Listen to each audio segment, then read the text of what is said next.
It has sustained us through the pandemic, even through forums such as these, which we are able to do virtually. And it is, in fact, redefining our reality. As we've observed, many organizations have stepped up to use technology in extraordinary ways and at a pace that we would typically have thought less possible. I think in Singapore, we've had our own examples of how even the hawkers and, even my 84-year-old dad has now become very familiar with whipping up the phone and using and scanning QR codes. So this has changed us all at a pace with sort of making it not an option to adopt technology, just to continue to do the things we need to do and to keep our communities running. I think we have our version of emerging strongly together. And I think what's equally important is whilst we are dealing with the present, we also start to look at the opportunity to reinvent what comes next. And the report will articulate how the boldest and most visionary leaders are those who are using technology to master change and to define the futures. So, we think that this is a once in a generation opportunity to turn the moment of truth for technology into a moment of trust. And in the nonprofit sector, trust is ultimately key.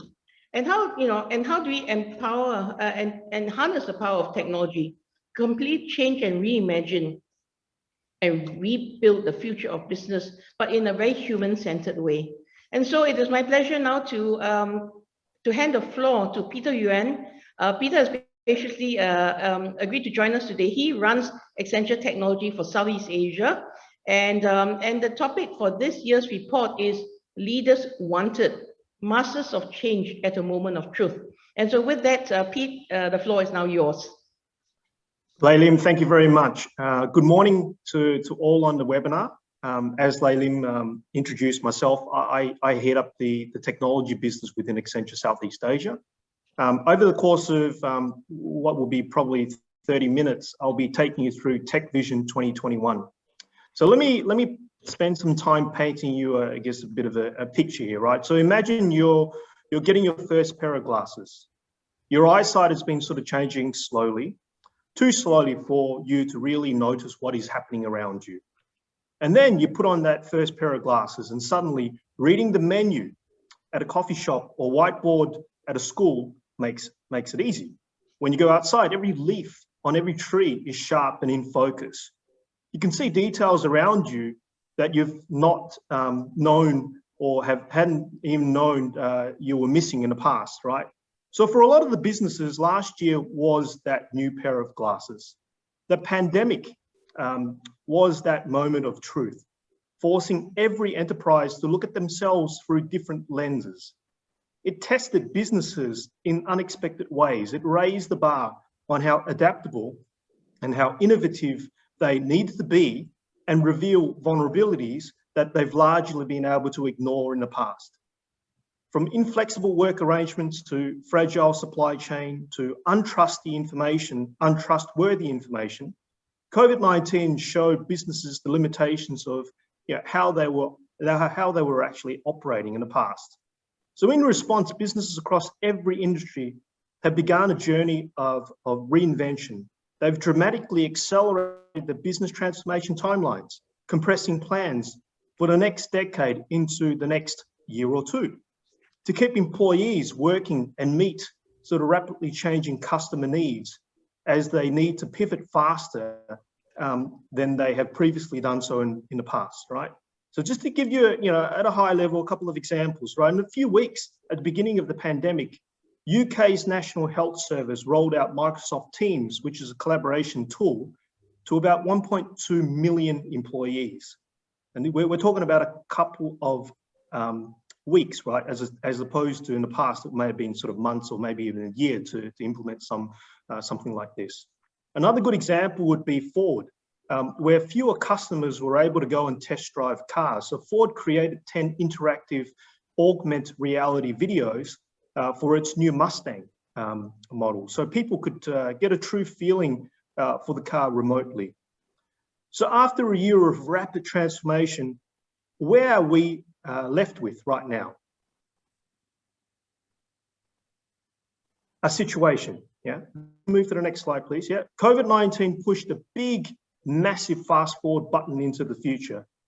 Tech was essentially people's lifeline during the pandemic, and many organizations stepped up using technology in extraordinary ways to keep their people productive and their communities running. Because of their rapid tech adoption, Accenture surveyed a number of companies, and what we found is at least 30% of companies expect to return to pre-COVID levels of revenue growth in 2021 at the end of this year, and another 30% to fully recover by 2022. On the other hand, if you look at sort of the slide here, digital laggards, where companies who have postponed their digital transformation and lack the foundation that need to rapidly pivot during this pandemic, essentially had a rude awakening, right? Before the pandemic, Accenture research found that digital leaders, that is in essence the top 10 companies in any industry who was using technology most effectively, were outperforming their competition by a factor of 2. This gap has now widened to 5 times as a result of the pandemic, right?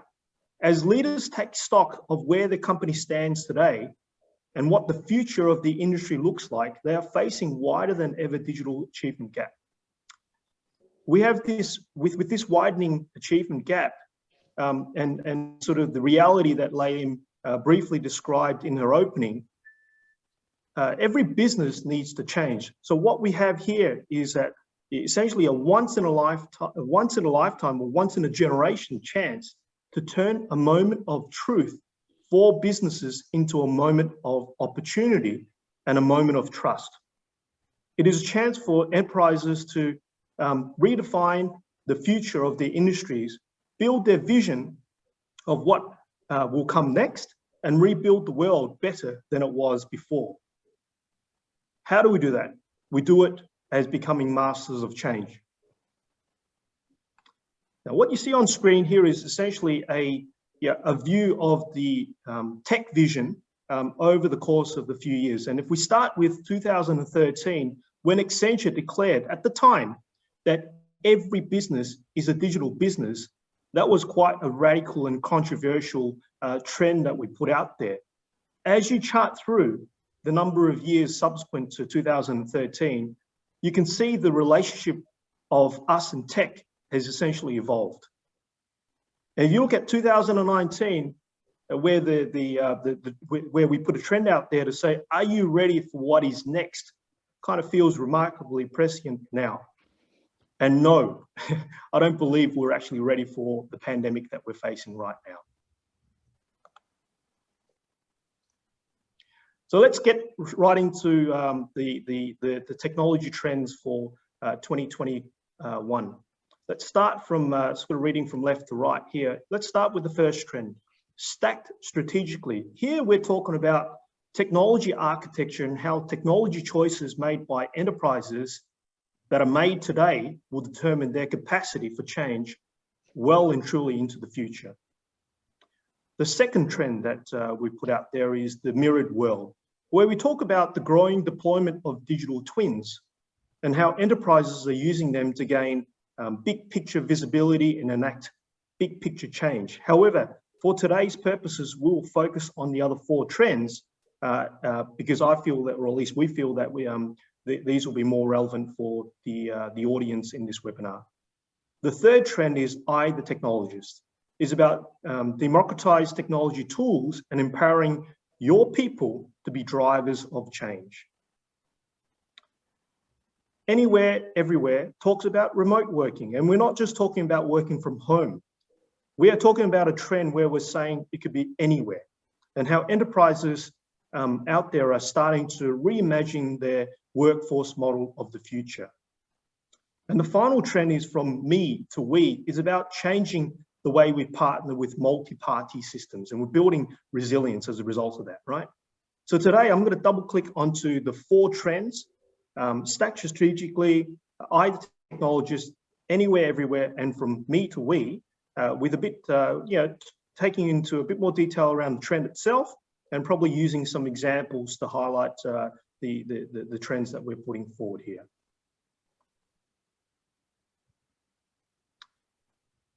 This year's Tech Vision is about mastering change and not retreating to what is familiar to all of us pre-COVID. When COVID broke out, so many of our existing ways of operating and doing business has been completely upended, our expectations on how things are to be done moving forward. And the widespread acceleration of business digital transformation strategies have given us the building blocks to build a new future to life as we look forward. The path forward for every industry as we speak right now has become essentially a blank slate. Leaders in the future will be the ones who will be the ones who understand that industry leadership is impossible without technology leadership. They're the ones who are waiting for the new and the next normal to essentially appear. They're building it. They're broadening how they measure it, expanding the definition to include how well people thrive in this environment they work in right now. We're talking about inclusivity. Each of these tech vision trends is about companies starting to sort of master the change and embrace the new kind of leadership that is required to move us forward.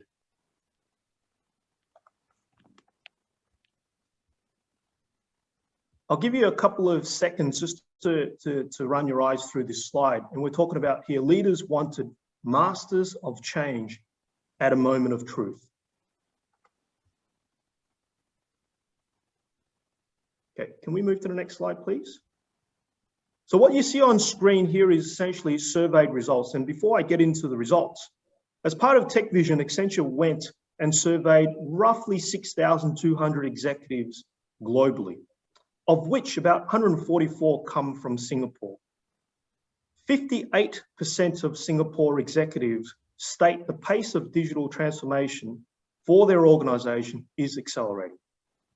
And in contrast to the 63% globally, 100% believe that COVID-19 created an unprecedented stress test for their organization with change. 90% believe their organization is innovating with urgency, and 90% believe capturing tomorrow's market will require their organization to define it. So let me zoom straight into the first trend, which is stacked strategically. This trend is about how business strategy and tech strategy are becoming indistinguishable. Consider this. When we think about future of transportation, we think about autonomous vehicles. For the future of manufacturing, we think about robotics.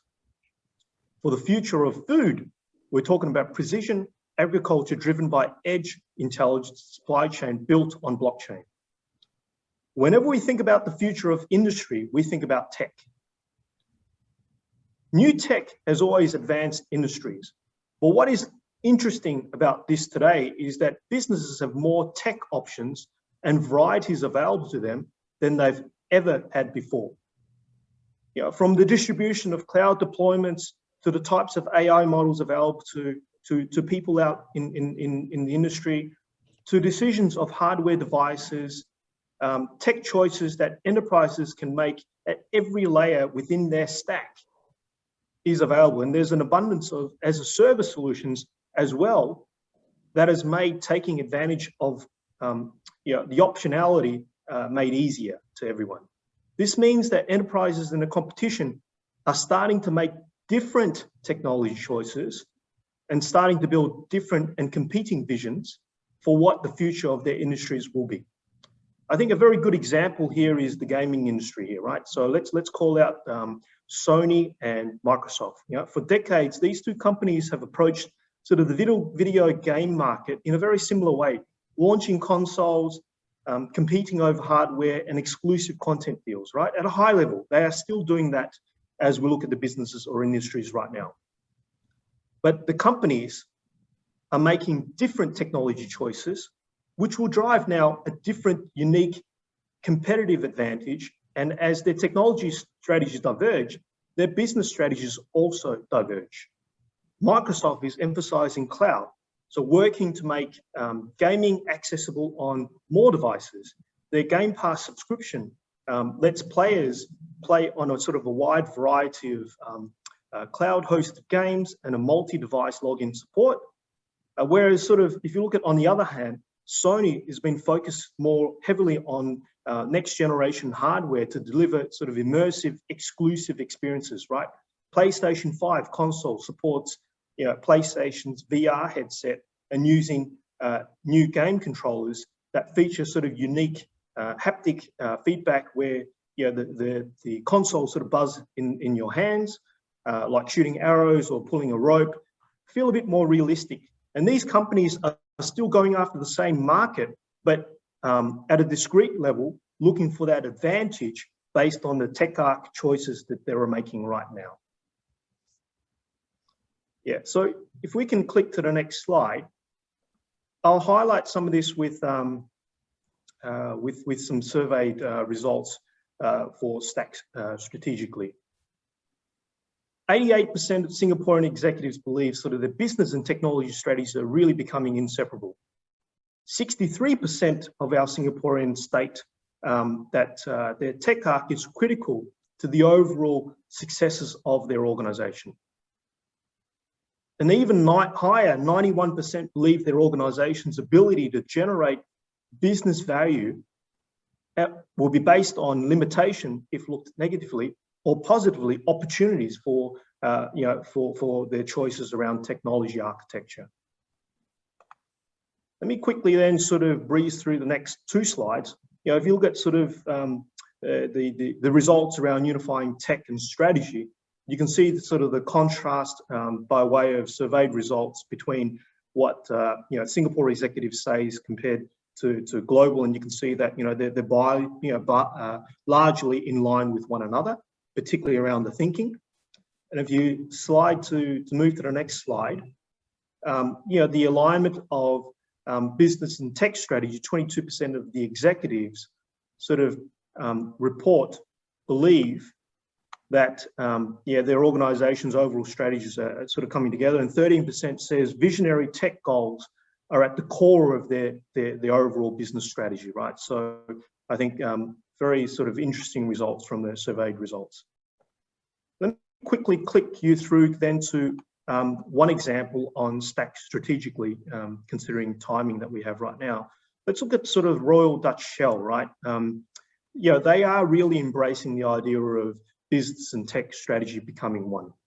The company is still operating its sort of oil and gas business, but they're also making very strategic choices around tech as they define what is their future, right? Shell is sort of set a goal to be net zero emission by 2050. And a number of tech initiatives are actually at work right now. And for instance, their Change Works program is using sort of edge intelligent algorithms to optimize energy consumption at the vehicle charging station.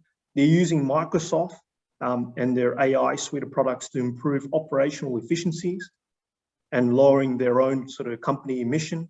And they're also investing sort of the next generation computing, quantum computing here, hoping to use their ability to model sort of chemical processes to help them capture and store solar energy and capture and convert sort of carbon dioxide. So that's a very sort of industry specific example here. And we're talking about sort of oil and gas in Europe here. Let's move to then the second trend. I'll skip the Decatur and AWS example in the interest of time. So the second trend right in front of you here right now is the technologies. Powerful capabilities are now sort of available to people across business functions. Adding grassroots layers to enterprise innovation strategies, every employee can be now an innovator, optimizing their work, fixing pain points, and keeping their business lockstep with the new and changing needs. As you can see, the good example here, which I'll call out here, is that can you imagine building a website just by describing your needs? So in July last year, that exactly happened, right? So developer testing GPT-3 did exactly just that. It's an open source, it's an open AI third generation deep learning language model that's been established that can actually generate human-like text And the company had asked for sort of individual, for help testing its capabilities. Developers started using it to generate short stories, articles, guitar tabs, and in one case, even code, right? The tester was, was given GPT-3 prompts, such as, a blue button that says subscribe, and the model was able to build that request, right? So I think it's here with us right now. That's kind of really exciting, right? These tools is what we're in essence calling out with our second trend, democratizing technology, and they are driving a real sort of powerful shift in enterprise innovation. They give employees the power to take action and create technology solutions themselves. This doesn't sort of remove IT from the equation, but IT will still be needed and focused on big implementation, scaling successful programs, work with the most sort of cutting edge technology. But what this does is it helps IT focuses their efforts on these large scale evolution or these programs that we're talking about, but empower sort of employees day to day, with their day-to-day problems on solutions and technology available to them to solve them, right? If we move to the next slide, again, just sort of using a couple of surveyed results to highlight this trend here, right? So 84% of Singaporean executives believe that tech democratization is critical to ignite innovation across their organization, right? 78% believe their organization need to train their people to think like technologists. 86% believe that the focus on security and data governance is critical as we look forward, right? And finally, 51% believe acceleration of solution implementation and interconnectivity as a benefit to their organization from the tools of tech democratization. If we move to the next slide, again, this just highlights how we compare with the global results, and you can see, it's very, very similar, and the way that a lot of our Singaporean tech, executives think in line with our global surveyed results. Let's go to one example here. So we're talking about Pepsi here, right? So they're already sort of demonstrating the power and potential value of tech democratization. The company is using sort of Microsoft Power Apps, which lets sort of users create software services using visualization and icons rather than sort of writing lines and lines of code. Rapidly building new sort of digital applications across inventory and merchandising. Employees with little to no experiences in software development are able to, for instance, create applications that could examine a picture on a shelf, identifying the number and types of bottles on it, and then automatically order items that require for restocking.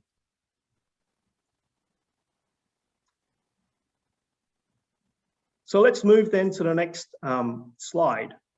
For some, let's look at sort of the Takeda and the AWS example, where we're talking about the combination of the business and technology strategies as they consider their goals around sustainability, and to start to rethink everything from supply chain to manufacturing to packaging and more through that lens, right? So cloud native architecture and sustainable code engineering can be both used to reduce carbon emission by what we believe 5 to 10% for this Japanese pharmaceutical company. And for instance, fast tracking its digital transformation using AWS cloud and sustainability in one of the many expected benefits as we move forward into the future. Let's then move to the third vision, right? Let's skip this example. Can we move to, yes. Sorry. Can we move then, one back, please? So we're talking about here, we're talking about the fourth trend, We're talking about anywhere, everywhere. Many of you remember when we used to bring our own devices was kind of starting up, and we're talking about a couple of years ago, right? How companies started letting employees use their laptops and their smartphones for work, and had to implement a lot of new policies and solutions to make it possible and safe for doing so. I think BOYD ultimately gave employees more flexibility and saved company money, right? But it was challenged at the very beginning. Last year was a very extreme version of that situation. Only instead of bringing their own devices, people started to bring their own whole of environment. Like when the pandemic began, so many people around the world, in Singapore, across different industry, suddenly had to shift to remote working at a very, very short notice, right? It was the biggest workforce transformation in living memory or living history. As many people working from home, their work laptops started, suddenly connected to the same sort of home network as their smart speakers, security cameras, gaming consoles, and many more. They're working surrounded by their children, their roommates, and sort of other demands within their lives. And therefore, the BYOE for environment, right? Companies had to rapidly pivot and double down on tech solutions to make all this sort of working from home and in their environment possible, and to keep their people productive. Many rapidly rolled out sort of cloud-based platforms and collaboration tools across their organizations, and quick. Some worked to reduce the number of people who needed to be physically present by investing in IoT devices, robotics, and extended reality. While a lot of organizations started these initiatives to solve what they expected to be temporary solutions, their efforts now have instead kickstarted a transformation that will sort of last long beyond the pandemic. I don't believe anyone's going to go back to work as I remembered in sort of 2019-20, because I think in their efforts to let many people work from home, enterprises have now made it possible to allow employees work almost anywhere. So if we move to the next slide, just to use a couple of examples to highlight this particular trend, right? There is a belief through this pandemic, organizations are faced with the largest and fastest behavioral change to the future of how we work. 44% of organizations have invested in digital collaboration tools. So we're talking about Microsoft Teams, we're talking about the uses of Zoom, and in sort of other applications that are available out there. 87% believe remote working, remote workforce opens up a market in a reality where there is a strong war for talent, and more so probably here in Singapore, right? I live that every day. 85% agree leading organizations in their industry will start shifting from BYO to BYOE workforce approach. If we then sort of quickly tab through the next 3 slides, this sort of gives you, again, a comparison view of how Singaporean executives compare with how globally the responses have come through, right? So the first one here is about largest and fastest behavioral change that we've experienced. If we move to the next slide, the investment in support of remote working, presents 44% executives out there actually indicating that companies that they work with and for are investing in digital collaboration. 51% are now moving towards the cloud tech, making life much more easy, right? And then if we move to the next slide, look, we're seeing 85% of Singaporean executives agree that leading organizations in their respective industries are shifting from BYOD to BYOE.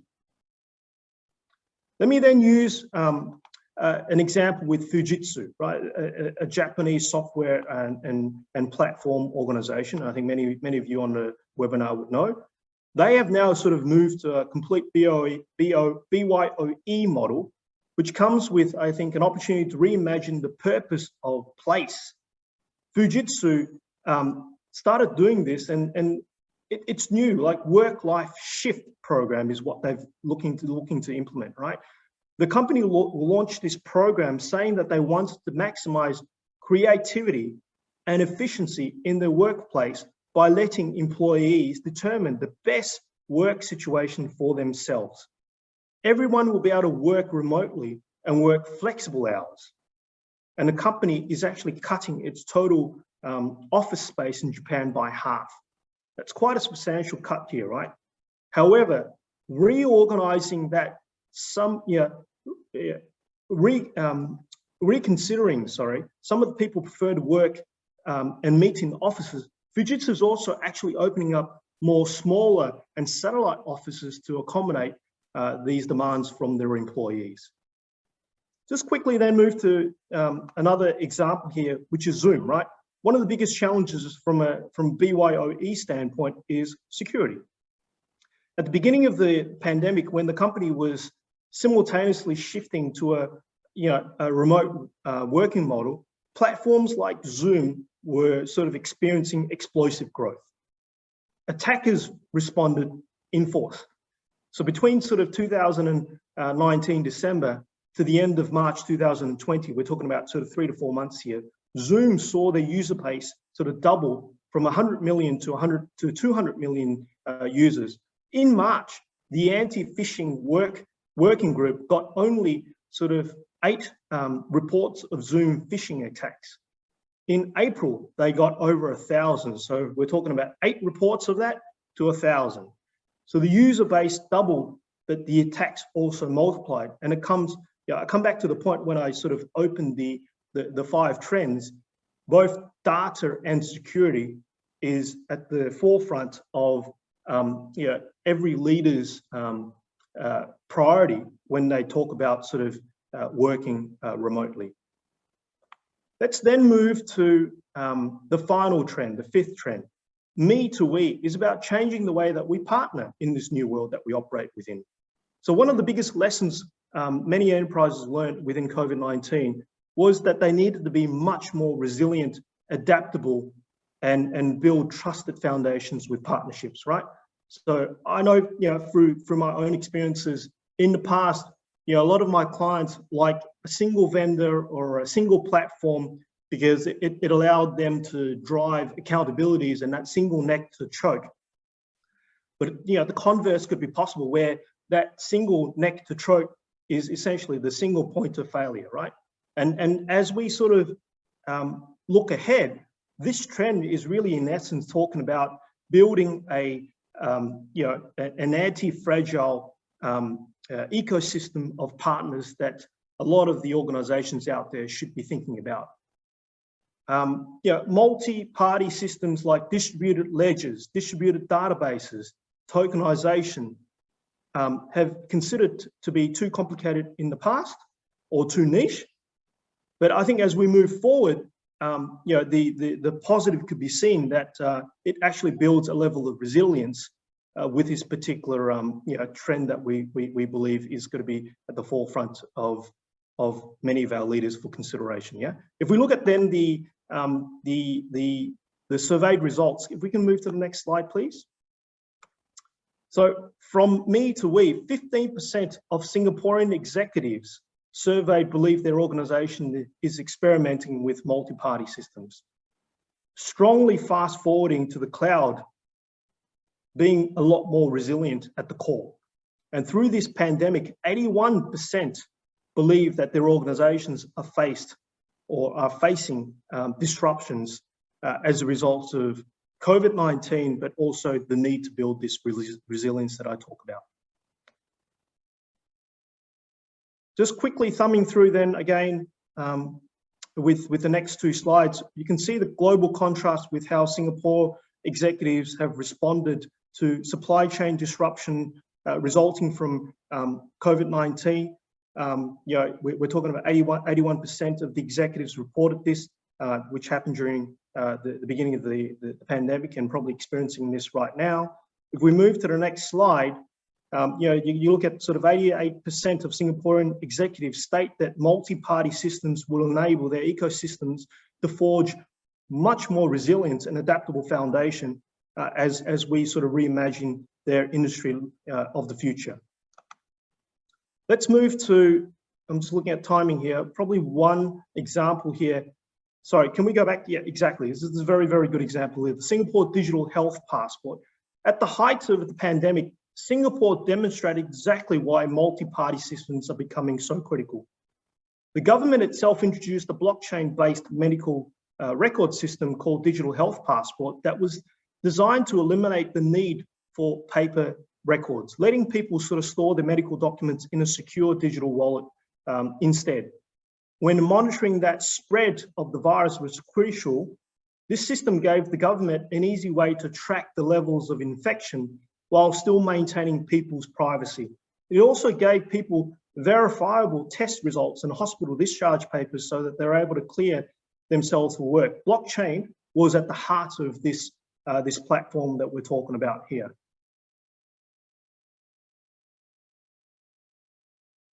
So let's then move to the final slide.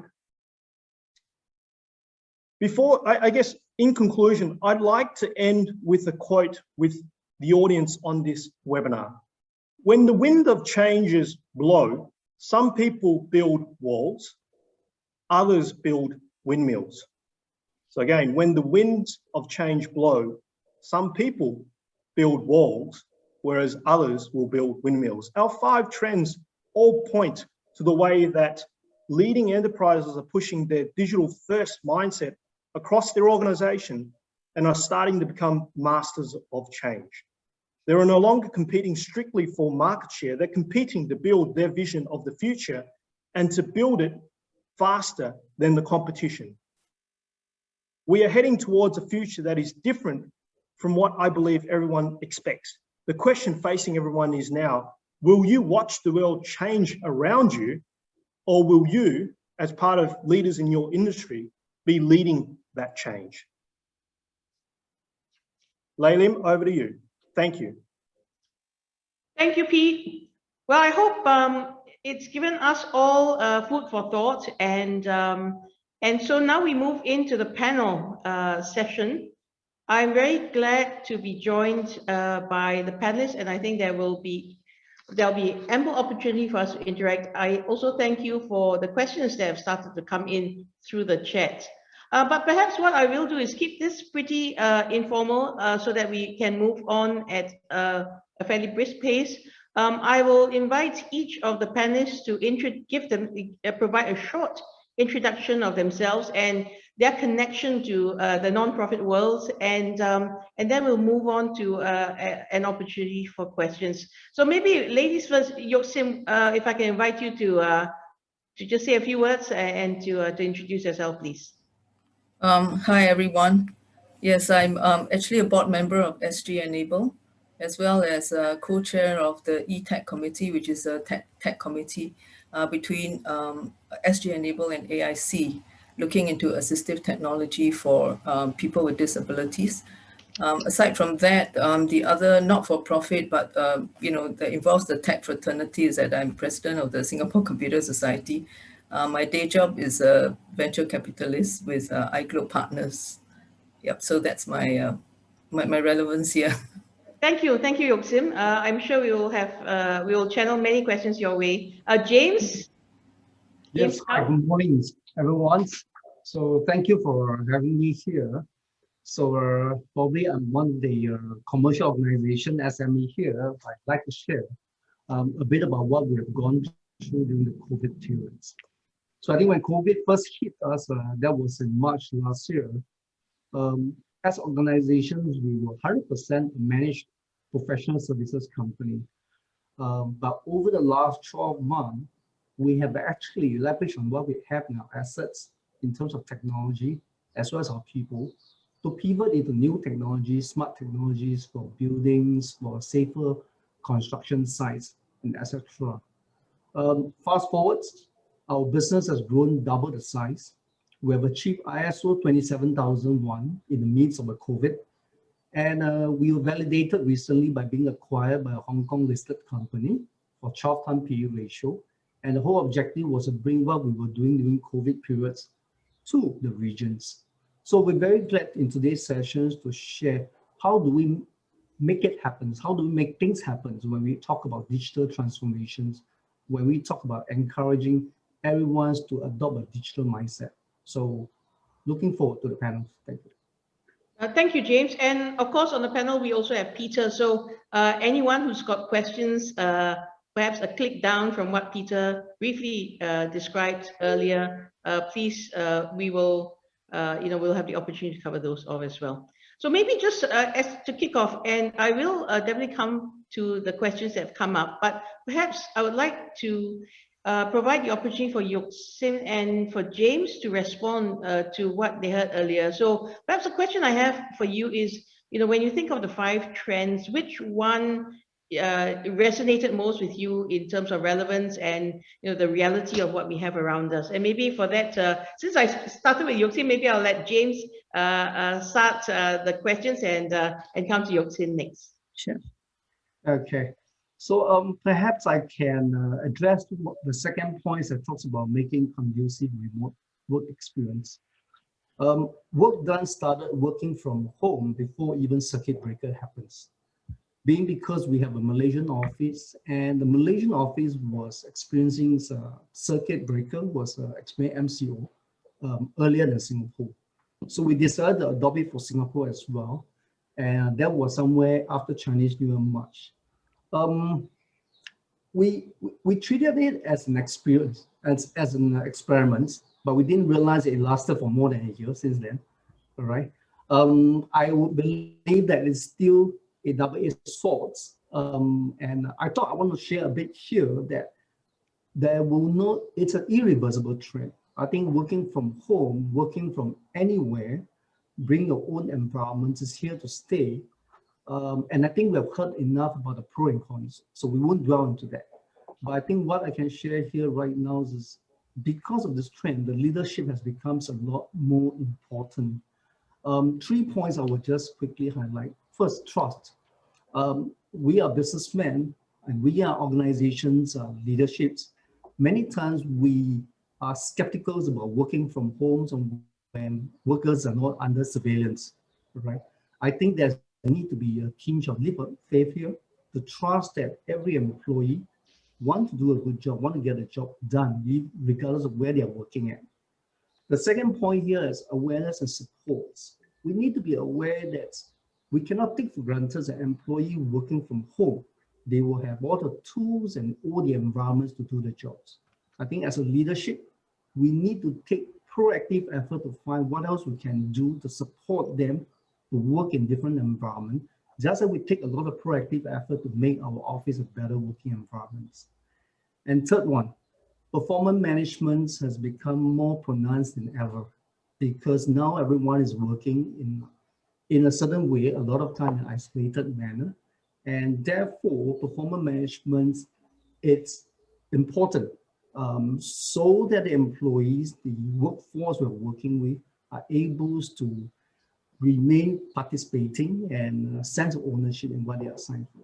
That, I think, is some of the key points I can share about creating a very conducive remote working experience. Thank you. So thank you, James. So I think just as a recap for the benefit of the audience, I think we talked about the 5 trends as being stacked strategically. So the intersection of business strategy with tech. The mirrored world, which we didn't cover so much here, more relevant sort of in a manufacturing environment. The technologies, democratization of technology, anywhere, everywhere. So that's a trend, James, that I think you were alluding to. Yes, absolutely. And of course, from me to we, which is the ecosystem. And I would say that I think what you raised a point which I think was really interesting and really important, which is that it's not just a tech change. I think on stack strategy, it alludes to the fact that it is technology and business. But I think what you've highlighted is it's also working culture and performance. And so it's not just technologists, it's not just the business owners, but even folks like in HR, how you operate, how you measure and manage performance, and how you manage people. And I'm sure all of us also have had the experience in the last year of having to onboard new employees through this process. So it's a complete holistic change. And but thanks for that. I think your examples are proof points that actually these things are happening around us. And so maybe Yoxim, on to you, and what are your thoughts listening to the trends? Yeah, thanks for the opportunity as well. I think for me it would be looking at SG Enable, the one that I was more involved with. Really, it was when the pandemic struck and all that. It was this anywhere, anytime requirement that was of paramount importance. You see, I think although SG Enable itself, is kind of well equipped now. The thing is that it also works in partnership with many of the other agencies and the other not-for-profit organizations around. So I think from anywhere, anytime, and from me to we is what resonates with me. And in fact, that's what it is. It's really about interdependency. The need to actually leverage on infrastructure, and so that we all can operate. And one of the examples of that, gap was that, as people with disabilities have to see the therapist quite often, all right, or to go for training very often, right? When this struck, and indeed, this is happening right now as well in its repeat phase, right? The idea of, or the possibility or accessibility becomes a big issue, right? I mean, ability to continue with your therapy sessions, uninterrupted, right? And it's very necessary for these people as well to continue that. So having access to, Zoom, right? To do the exercises, that became very important. And therefore, that actually evolved into the need to have like a tele-rehab opportunity or platform. So, just like in healthcare, we have telehealth, right? Where the ability to see the doctor remotely becomes a possibility because of that digital connectivity, the same way that needs to happen for, around this community as well. And others having a platform can actually share with others who don't. I think that's the me to we that I feel, is becomes more exacerbated, in this environment. And indeed, the many efforts are to try to do this. Aside from that, I think the ability or the capability now of people with disabilities to actually participate in employment has actually become greater. So I like Peter Yuan's, analogy there about the windmills. You either build a wall or you build windmills. It's the same thing, right? Actually, having, to work remotely actually gives a lot of opportunities to people with disabilities, because now you no longer have to physically be present there, and it eliminates a lot of the barriers, right? For employment, for this community. So I think, we should actually, as responsible, board members and people who enable this community to actually make that a priority. That means to say we have to make digital platforms, make the digital access and digital accessibility, inclusivity, more pronounced, than ever, especially in this environment, so that we facilitate those access, to services. So same with the caregivers as well. And I'm quite heartened to know that there are many, in the community who actually provide, training for caregivers, to actually overcome, the barriers as a result of this COVID situation. So I think it behooves, since this is about board leaders and leaders, on the board, and leaders, in the community, I think it behooves us to actually raise the voice, of inclusivity, accessibility, as well as digitalization for this otherwise maybe neglected platform, because of the fact that, when because of limited funding, right, we would actually channel the funding to the operational activities for our beneficiaries, rather than for the, these administrative and more kind of supportive infrastructure. But these have become of paramount importance now, as exacerbated by the COVID-19. So I see an opportunity here to build windmills.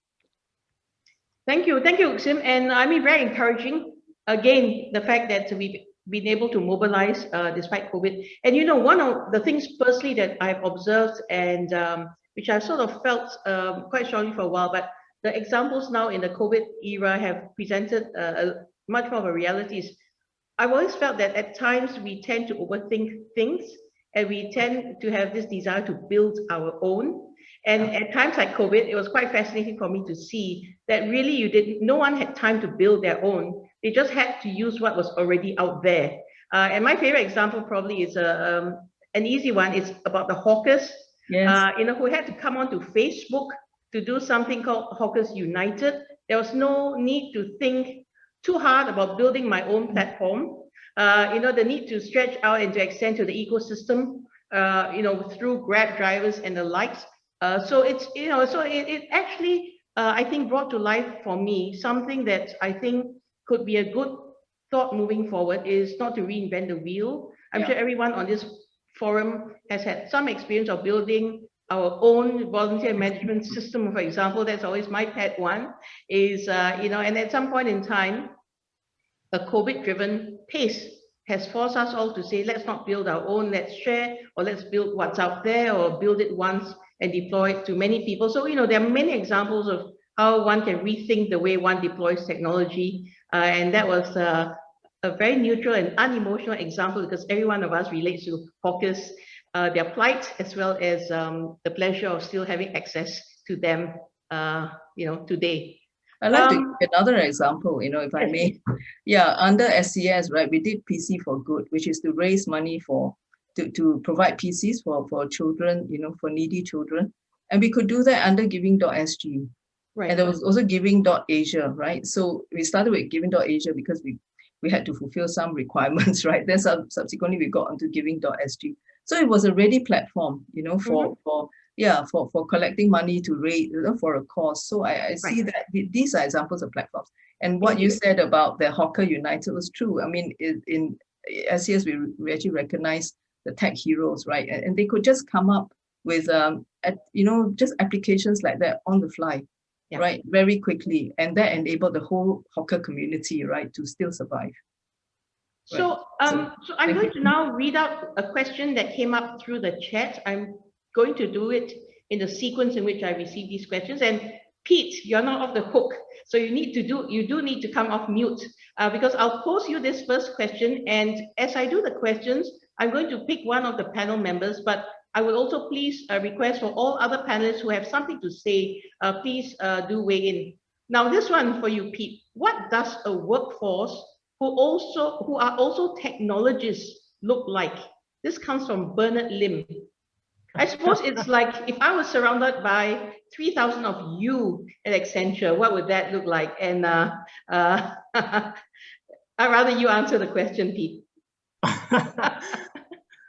I don't know if it's a bit of a so-called cop-out with this response, right? Because depending on, I guess, not being too critical here about age group and everything else, but if you look at sort of the more the workforce that I deal with right now, and you would argue that they're sort of tech savvy, they're also about 80% of that's probably more sort of Gen, very, very, very sort of young individuals, right? And I also reflect as I respond, and I'll respond with this. I also look at sort of my own family, and I look at the two girls that I've got. Yeah, one age 10, one's sort of 13. They have not been formally trained in necessary coding or anything of the sort, right? But they're able to pull out an iPad. They're able to do code, right, so to speak, with the right applications by just moving sort of widgets around and everything else. This is what they're capable of, and it's very sort of common sense, right? I think that's kind of the world that we're living right now. And I think the lines between what is a tech workforce versus what is not a tech workforce, I see the two sort of bleeding into one another, right? And a lot of, I actually, from where I sit right now, as I manage sort of the 3,000 odd people that I need to manage, I see a massive opportunity with the general population out there, because if we're able to arm them with the right tools and probably limited education, right, around, so tech education here I'm talking about, I think it's an untapped sort of workforce that is probably available to myself, right? And I'm being selfish here in my response to you, but answering this more broadly, I think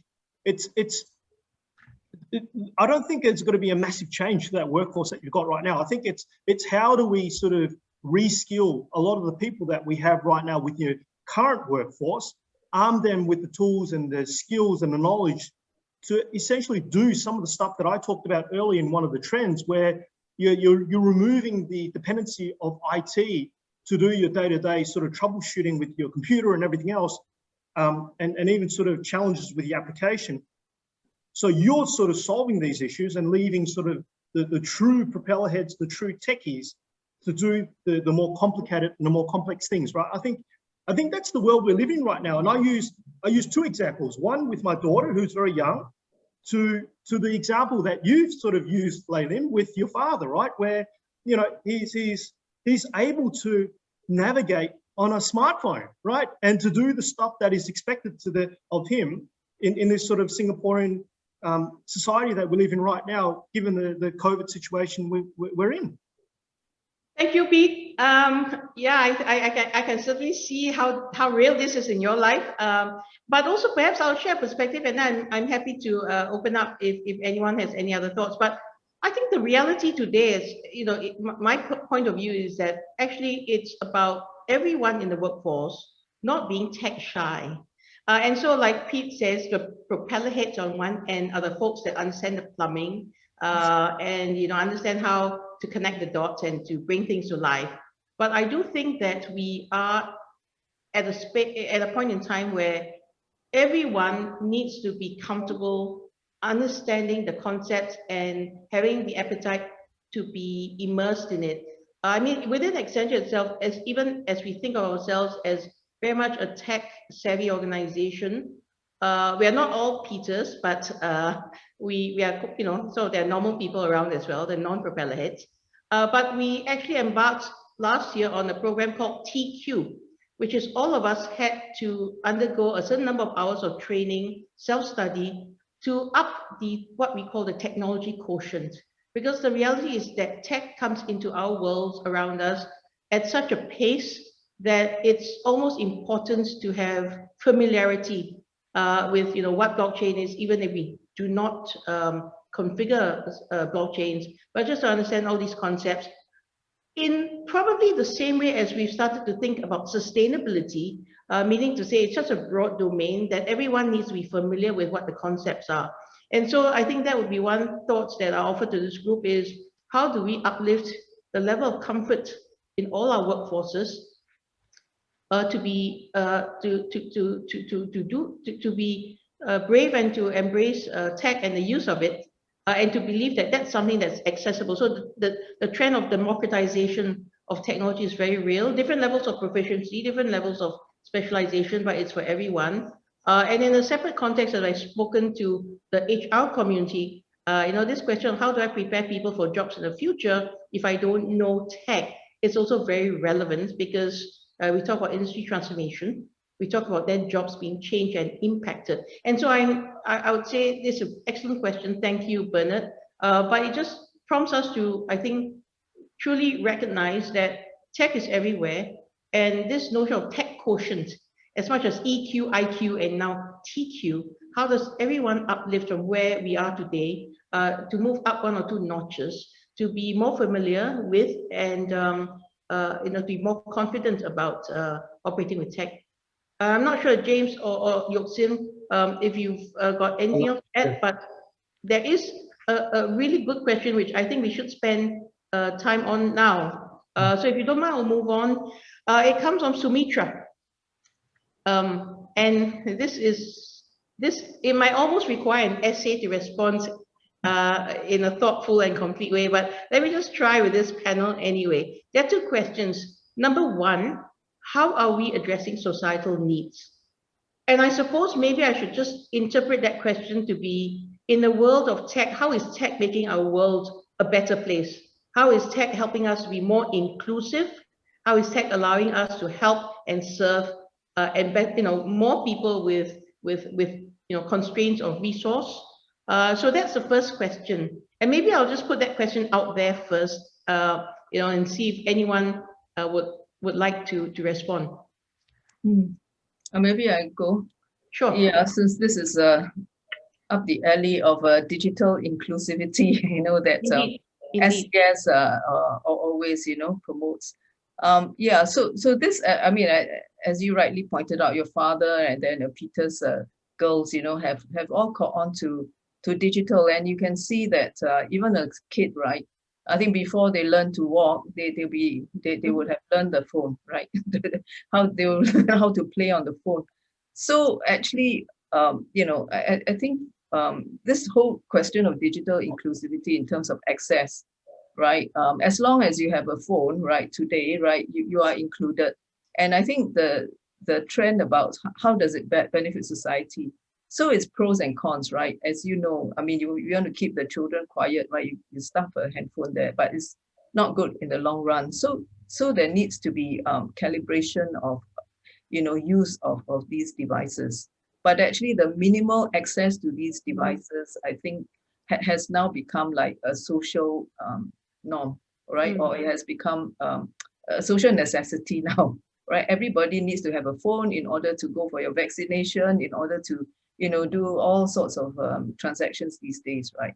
So I don't know about this thing, but I know that for let's say home-based learning, right? MOE has actually provided even, you know, access of Wi-Fi, right? They provided that, as well as a PC for free, right? For people who are needy. So there's various schemes I think our good government has provided, but as to whether, you know, people who are needy can have access to free broadband and things like that, I'm not so sure, right? So that is something that perhaps if it's not there, it you know, that there needs to be some way. It's like health now, right? Health and digital access has become like a basic necessity, right? Because connectivity now is all the more important.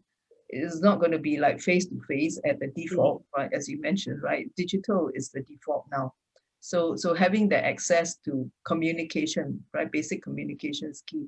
So whether we should actually make it, you know, to make this subsidized in a way, right? So I mean, that's an idea, right? The other aspect of societal needs, I think you can see, I think the phone and digital access has actually democratized, right? Everyone, right? In terms of services, needs, you know, ability to communicate, right? You can send something viral just at an instant, and then demand for social justice just because of it, right? So there is immense societal, I guess, impact as a result of digital connectivity. So how could we actually harness this and make this that windmill, right? But basically, if that can actually be, you know, even at the workplace, you're talking about using the phone now instead of, you walk around, you know, there's digital twin of, and just now you mentioned about that, you know, the digital model or the mirrored world, right? That's happening in the built world, but it's going to happen at almost anywhere, right? Where you have a digital record of whatever you do, right? So the access becomes more and more important. So I think things like the second question, which is, you know, comes into play now. So while you have the benefits, how do you tame the risks, right, of these this digital access for our young, for our women, you know, and in general, right? How do you protect people, you know, against crime done digitally, right? So I think these are things that we, you know, as board people, right, or anyone, you know, looking after organizations should actually devote attention to and ensure this access, you know, just minimal inclusive access for everyone.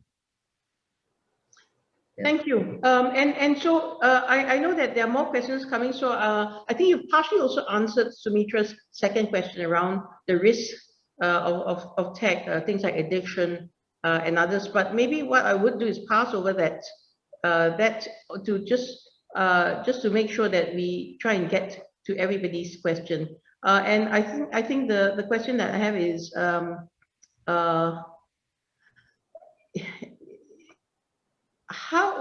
what are the panelists' views on how best to raise digital or tech competencies of board members to take challenges like cyber risk? And maybe James, why don't I let you tackle that, and I'm sure then the other panelists will follow. Okay. I see a lot of questions asking about resources. See a lot of questions asking about what should we do or what kind of new skills we should acquire. I think to begin with, as leaders of the organizations, non-profit organizations, we need to recognize that we have to be not fearful of technologies.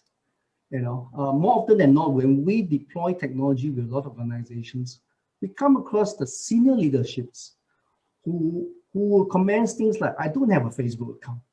I don't have an Instagram account because I don't believe in social media. That's perfectly fine if you don't have a personal presence in the digital, because that's a personal choice. But as an organization, you can't not have, because the audience today are the younger generations who are very online savvy. By not having a digital presence, or by having a fear about technology, we will not be able to connect with them. You'll be missing a big opportunity to connect them. And this could be your donor, this could be your volunteers, this could even be your workers to begin with. The second point here, it's about today, none of us should be the bottleneck for solutions or for decisions. With technologies, all these could be delegated down to the workforce. And I believe a lot of employees wants to solve the problems, and with technology, they can solve the problems there and then, whether you're working from home or working from any environments. Very common I hear from leadership always come to me and say, what kind of resources should we look for? What kind of resources? But perhaps before we start to talk about resources, look into the workforce itself, because your workforce may be really dying for you to reskill them, to upgrade the skills, to have the TQ, as what Leilim had just mentioned a while ago. And a lot of them could have the skills, as what Peter had shared, to solve the problem we have. And to quote what Leilim has said, what our workforce need to have is every time they have a problem, they are able to deconstruct the problems and then decide what are the available technology they could use to solve the problems. They don't have to build the technology. They don't even have to buy the technology sometimes, because a lot of technologies out there is being sponsored, is being championed by many, many leading organizations, Accenture.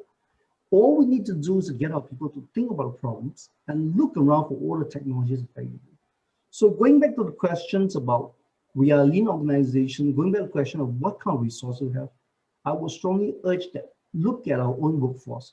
They are all there, and they could be the workforce available. Yeah, thank you. Thank you. And maybe let me just jump in to offer one example of what I know of, and I'm sure it's not the only one, but Accenture is working with NCSS, NSMU to deliver something which is called the NCSS Digital Skilling Workshop.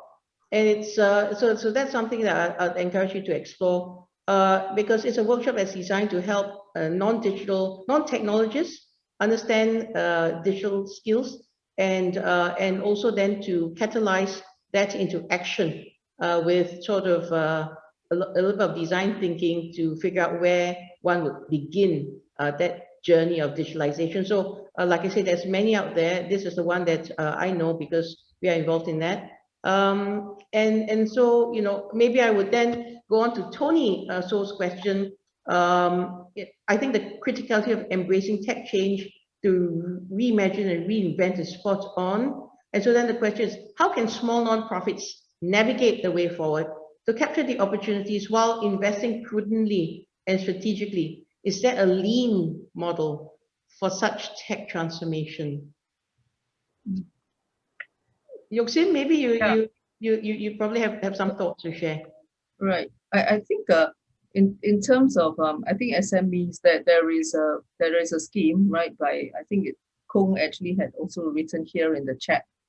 There's CTO as a service, right? Mm-hmm. Where if you haven't got, I think, I mean, many of the not-for-profit organizations wouldn't have the luxury of having an IT team and all that. But the good thing is that there are digital platforms around, and there are solutions, many of these around, and then which are actually are affordable, right, as well as quick to implement because they're on cloud, and you wouldn't have the burden of actually managing servers and all sorts of things at the site, because of cloud. So that's one, and I know for sure, in addition to James's company here, right, and there are many others that also are available, right. And the key is the me and we, right? So if you combine forces, to share on infrastructure, not minding about your own brand, but you can also have locate your own brand, right, on the same physical infrastructure, which is on cloud, right? That will actually help to allay the cost. And then, and for the expertise, right? I mean, one is what government is offering, or IMDA, in terms of SMEs, and IMDA and ESG came together to offer this CTO as a service, as well as digital leaders program, right, for SMEs. So that is one service that can be actually tapped upon. But I think I would call for another new way of actually addressing this.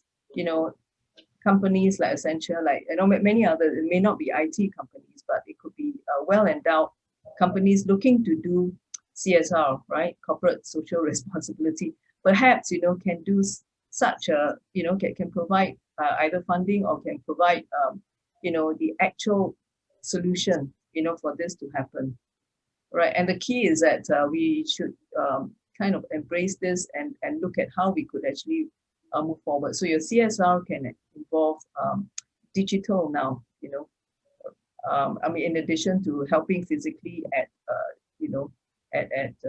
different locations, right, which is not possible these days.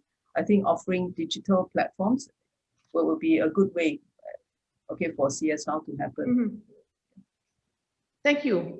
So Kung, I think that answers Kung's question as well. So thank you, Yoxin, for that. And maybe a question for James and Pete. How can we use tech to increase connectivity and awareness between givers and societal needs and beneficiaries? So I suppose this question from Christine, how can we use tech to connect givers and beneficiaries? Pete, I'm not sure if the question's beyond Singapore, but it almost reminds me of the innovation for a platform that one of the consumer goods companies, seekers and solvers, come together on the same platform. And I'm not sure if there are any others that you can think of that will connect givers with beneficiaries, for example.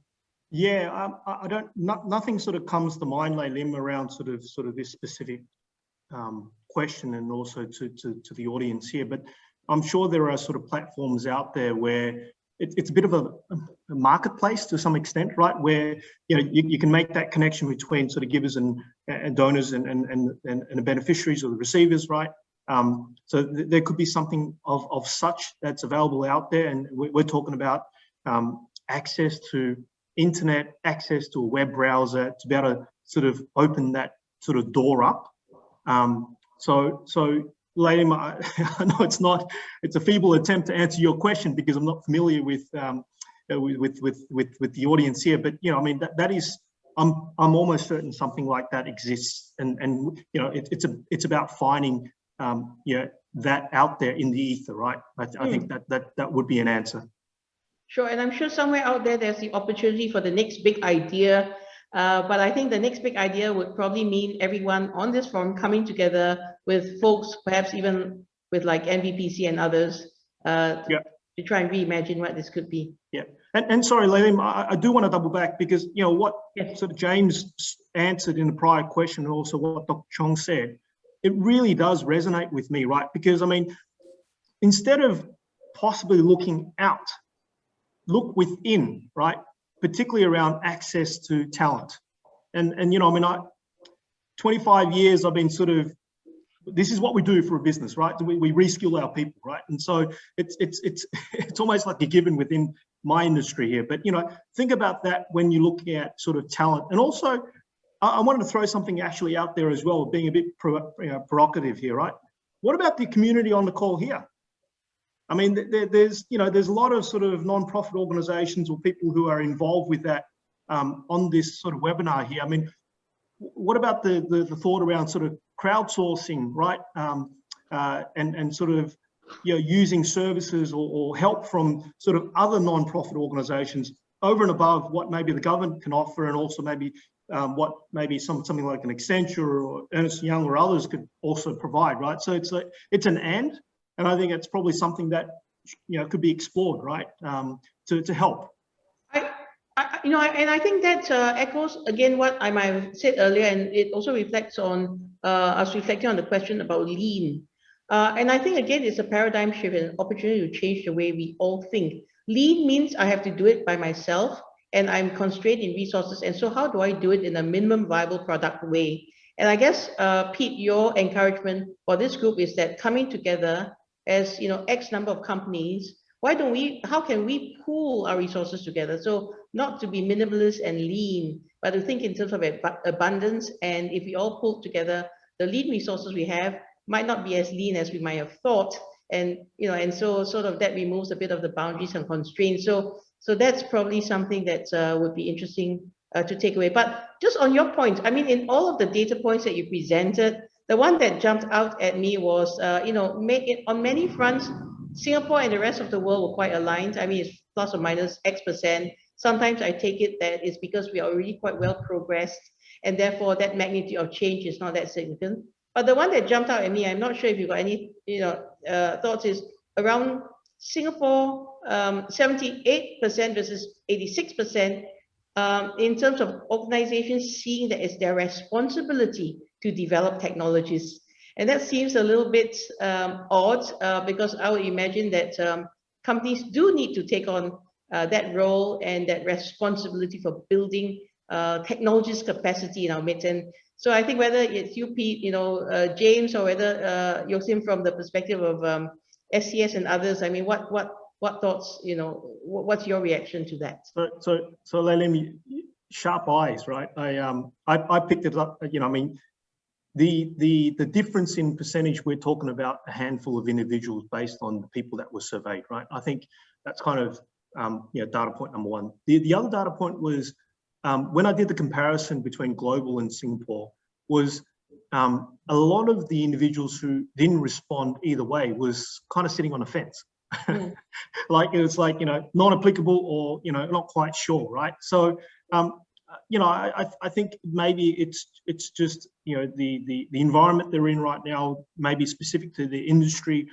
I don't know, but you know, I don't think it's big enough to warrant any sort of, you know, I'm not saying it's a negative reaction, but a reaction, right? But you know, I mean, I did look into that. It was a bit sort of off target a bit, but I think by and large it was within line. And you know, just to comment more broadly, if you look at the surveyed results for Singaporean executives compared to what global is, you know, the trend that I picked up was that a lot of Singaporean executives believe that, you know, citizens within Singapore are actually quite savvy on the tech front, right? And I think, you know, it shows and it proves, and I'm sure, you know, people on this webinar and even the panelists would agree that, you know, if you look at sort of other studies and what we see and hear in the news, it's sort of consistent with the findings that Accenture sort of, you know, spun out.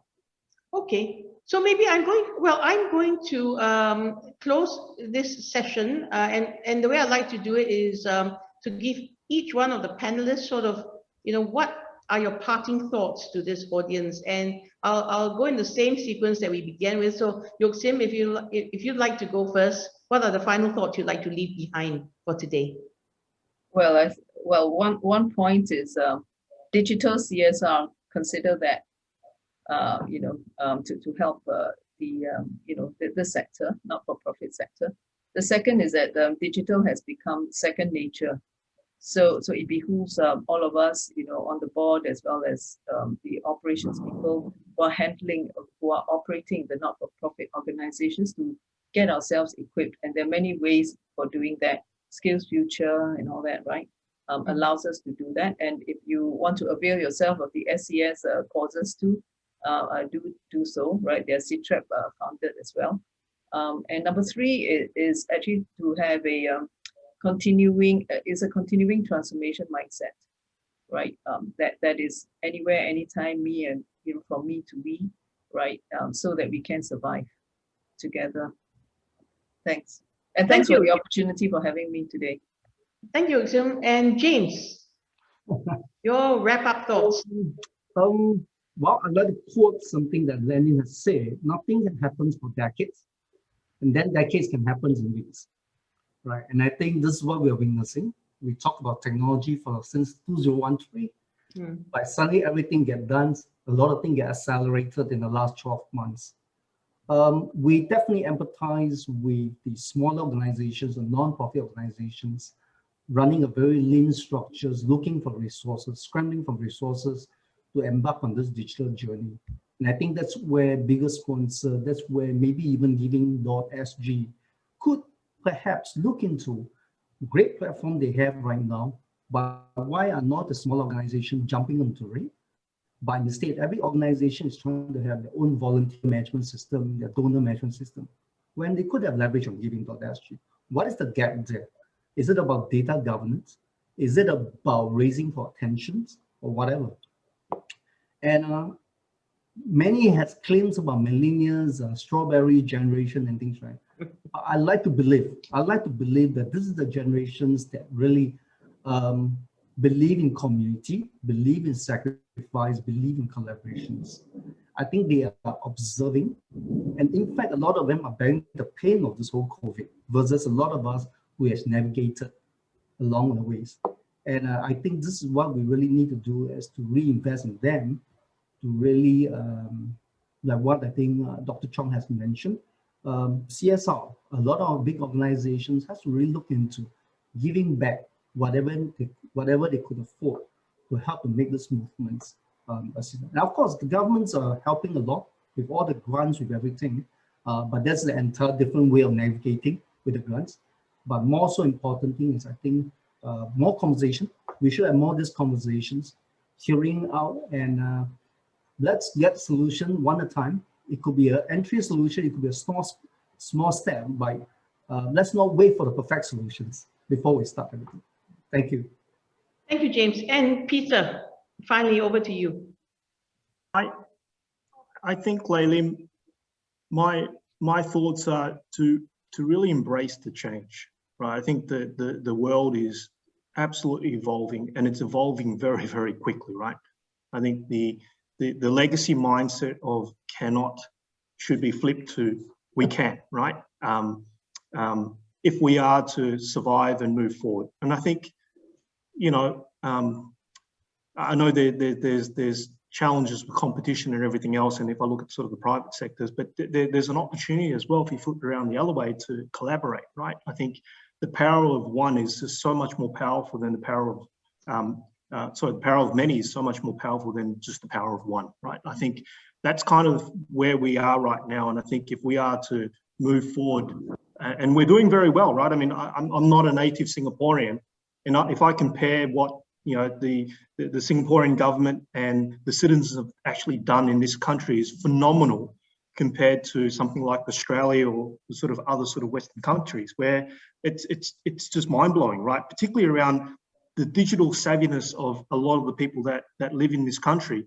But we can't stop here, right? I think we need to think about what next and be prepared for what next, because it could change and it could evolve very, very quickly, right? Thank you. Thank you all. And with that, I will pass the floor to Kitson, with apologies that I may have deprived you of your full 5 minutes of closing the session. But with that, over to you. Thank you so much, Lily. Well, I stand between you and lunch, all right? But I guess this is very important to really send our people's appreciation and thanks to Lily and Peter from Essential Singapore, as well as our panelists, Dr. Chong and James, for sharing your valuable insights with us this morning. And of course, myself, I did learn a lot as well from all the panelists and speakers. And definitely, this is an area of interest. You know, I take that as what Dr. Chong has mentioned in terms of digital CSR. I think this is something that we could look into. And I think this is something really, really useful for the boards of our charities, as well as James also mentioned in terms of the strawberry generation and all. And in fact, a lot of our charities and ground-ups today, we do have a lot of young founders and they are really tech savvy, especially in terms of our grown-ups as well. They may not be charities today, but they are filling the gaps of the charities as well. And definitely, as what Peter summed it up very well, that technology is ever changing. And in fact, whatever we learned last time has changed. And whatever we didn't learn, we learned in the last 12 months, including Zoom and managing all these technical aspects, even for the team here at CMPL. So it's really, really terrific. So as Singapore returns to phase 2 with heightened alert, I believe that being an effective and efficient chair of the charity is never going to be easier. So we wish to share that we are here, the Center for Nonprofit Leadership, CMPL, as a shared services partner of the charities unit. We are committed to walk this journey with you. We are committed to help you drive excellence and good governance on your charities and your charity boards. So please feel free to approach any of us on the team on all your board related matters, and we will be extremely happy to walk this journey with you. Our next board engagement series, Board Connect series, is actually on the 4th of June, and it's about effective board engagement. I believe this is another important topic, especially during this challenging period. How can we get our board members to be fully engaged to help us drive our vision and our mission to achieve the desired impact for our beneficiaries or our clients? So please join us. And to then, I wish all of you the very best. Please continue to stay safe, stay well, stay healthy. Thank you so much and have a great lunch.